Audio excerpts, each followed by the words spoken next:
अथ सत्यार्थप्रकाशः सप्तमसमुल्लासः ईश्वर उपासना विषय। जब उपासना करना चाहें तब एकांत शुद्ध देश में जाकर आसन लगाकर प्राणायाम कर बाह्य विषयों से इंद्रियों को रोक मन को नाभि प्रदेश में व हृदय कंठ नेत्र शिखा व पीठ के मध्यहाड़ में किसी स्थान पर स्थिर कर अपने आत्मा और परमात्मा का विवेचन करके परमात्मा में मग्न होकर संयमी होवे। जब इन साधनों को करता है तब उसका आत्मा और अंतःकरण पवित्र होकर सत्य से पूर्ण हो जाता है। नित्य प्रति ज्ञान विज्ञान बढ़ाकर मुक्ति तक पहुंच जाता है। जो 8 प्रहर में एक घड़ी भर भी इस प्रकार ध्यान करता है वह सदा उन्नति को प्राप्त हो जाता है।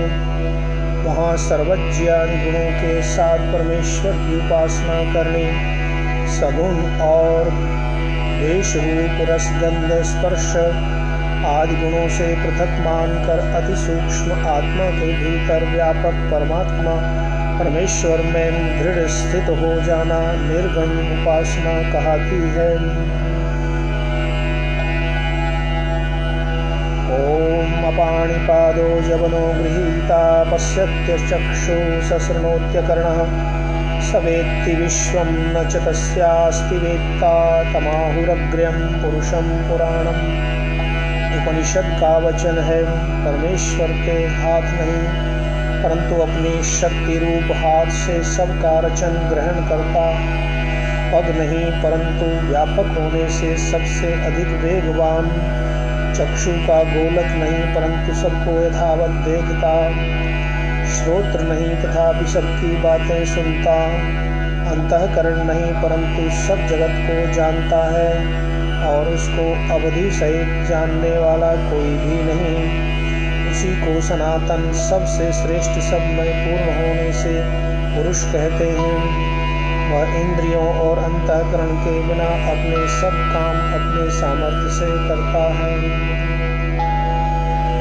न तस्य कार्यं करणं च विद्यते न तत्समश्चाभ्यधिकश्च दृश्यते, परास्य शक्तिर्विविधैः श्रूयते स्वाभाविकी ज्ञानबलक्रिया च। यह भी उपनिषद का वचन है, परमात्मा से कोई तद्रूप कार्य और उसको करण अर्थात साधक तमम दूसरा अपेक्षित नहीं, न कोई उसके तुल्य और न अधिक है। सर्वोत्तम शक्ति अर्थात जिसमें अनंत ज्ञान अनंत बल और अनंत क्रिया है, वह स्वाभाविक अर्थात सहज उसमें सुनी जाती है। जो परमेश्वर निष्क्रिय होता तो जगत की उत्पत्ति प्रलय न कर सकता, इसलिए विभु तथा विचेतन है और समस्त क्रियाएं उसी की क्रियाएं हैं। परमात्मा पूर्ण ज्ञानी है। क्लेश कर्म विपाकाशयैरपरामृष्टः पुरुष विशेष ईश्वरः योग सूत्र का वचन है। जो अविद्यादि क्लेश कुशल अकुशल इष्ट अनिष्ट और मिश्र फलदायक कर्मों की वासना से रहित है, वह सब जीवों से विशेष ईश्वर कहलाता है।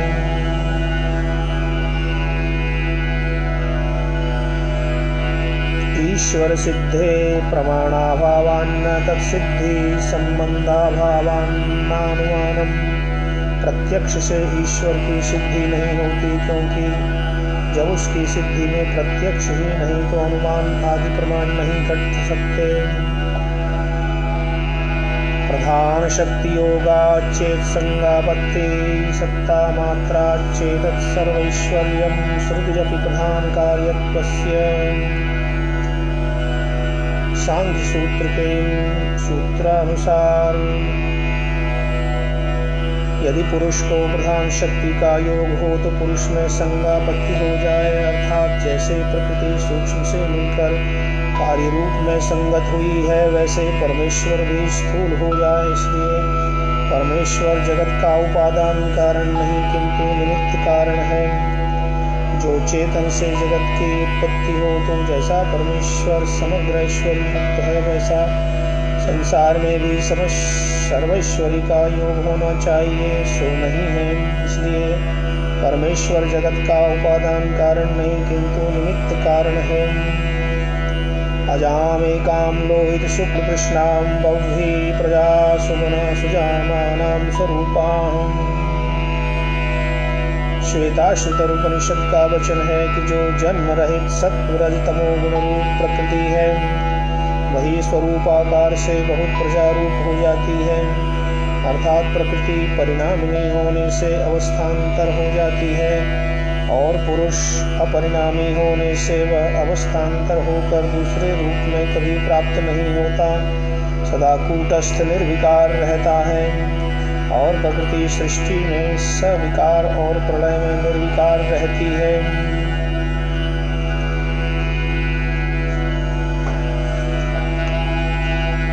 इच्छा द्वेष प्रयत्न सुख दुख ज्ञानानि आत्मनो लिंगमिति।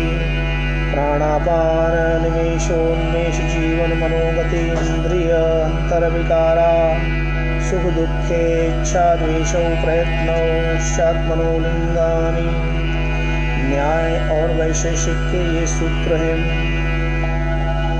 इच्छा पदार्थों की प्राप्ति की अभिलाषा, द्वेष दुख आदि की अनिच्छा, बैर प्रयत्न पुरुषार्थ बल, सुख आनंद दुख विलाप अप्रसन्नता, ज्ञान विवेक पहचाना, ये तुल्य हैं किंतु वैशेषिक में प्राण प्राणवायु को बाहर निकालना, अपान प्राण को बाहर से भीतर को लेना, निमेष आँख को मीचना, उन्मेष आँख को खोलना, जीवन प्राण का धारण करना, मन निश्चय स्मरण और अहंकार करना, गति चलना, इंद्रिय सब इंद्रियों को चलाना, अंतर्विकार भिन्न भिन्न क्षुधा तृषा हर्ष शोक आदि युक्त होना, ये जीवात्मा के गुण परमात्मा से भिन्न हैं। इन्हीं से आत्मा की प्रतीति करनी, क्योंकि वह स्थूल नहीं है। जब तक आत्मा देह में होता है तभी तक ये गुण प्रकाशित रहते हैं, और जब शरीर छोड़ चला जाता है तब ये गुण शरीर में नहीं रहते। जिसके होने से जो हो और न होने से न हो, वे गुण उसी के होते हैं। जैसे दीप और सूर्य आदि के न होने से प्रकाश आदि का न होना और होने से होना है, वैसे ही जीव और परमात्मा का विज्ञान गुण द्वारा होता है।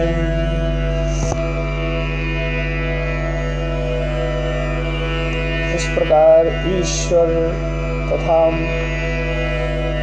आत्मा के प्रकृति के गुणों का वर्णन किया।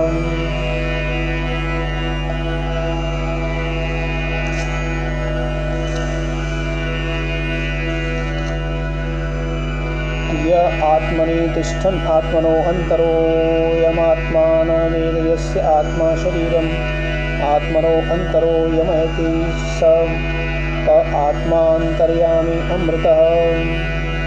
बृहदारण्यक का वचन है।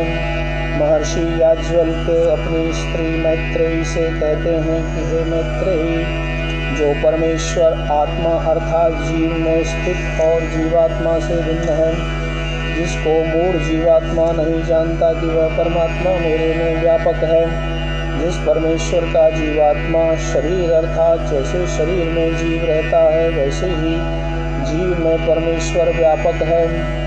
जीवात्मा से भिन्न रहकर जीव के पाप पुण्यों का साक्षी होकर उनके फल जीवों को देकर नियम में रखता है, वही अविनाशी स्वरूप तेरा भी अंतर्यामी आत्मा अर्थात तेरे भीतर व्यापक है, उसको तू जान। अनेन आत्मना जीवेन अनुप्रविश्य नाम रूपे कर्म व्याकरवाणी तत्सृष्ट्वा तदेव अनुप्राविश। तैत्तिरीय उपनिषद के अनुसार प्रश्न है कि मैं जगत और शरीर को रचकर जगत में व्यापक और जीव रूप होकर शरीर में प्रविष्ट होता हुआ नाम और रूप की व्याख्या करूं।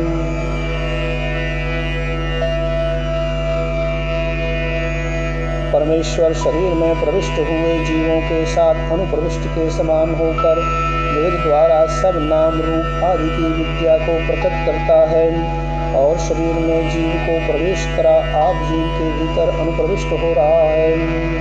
इस प्रकार इसका शुद्ध उत्तर अर्थ है।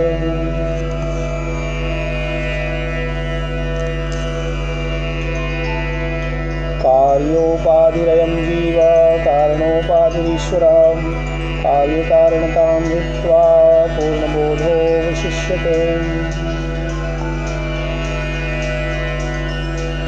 वेदांती 6 पदार्थों अर्थात एक जीव, दूसरा ईश्वर, तीसरा ब्रह्म, चौथा जीव और ईश्वर का विशेष भेद, पांचवा अविद्या अज्ञान और छठा अविद्या और चेतन का योग उनको अनादि मानते हैं।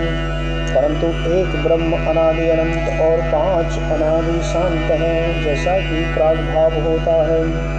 जब तक अज्ञान रहता है तब तक ये 5 रहते हैं और इन 5 की आदि विदित नहीं होती, इसलिए अनादि और ज्ञान के होने से पश्चात नष्ट हो जाते हैं, इसलिए शांत अर्थात नाश वाले कहाते हैं। इन श्लोकों की समीक्षा में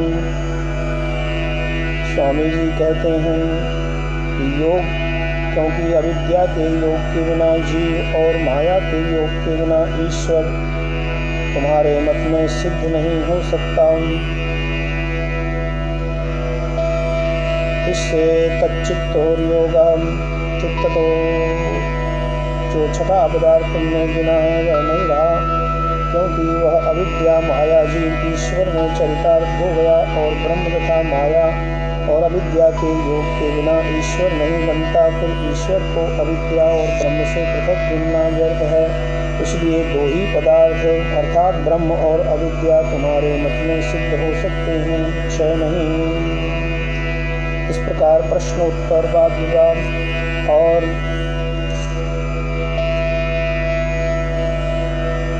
उपनिषदों के विचार को विस्तृत रूप से ईश्वर, जीव और प्रकृति के संदर्भ में कहा गया है। अब संक्षेप से ईश्वर का विषय कहते हैं।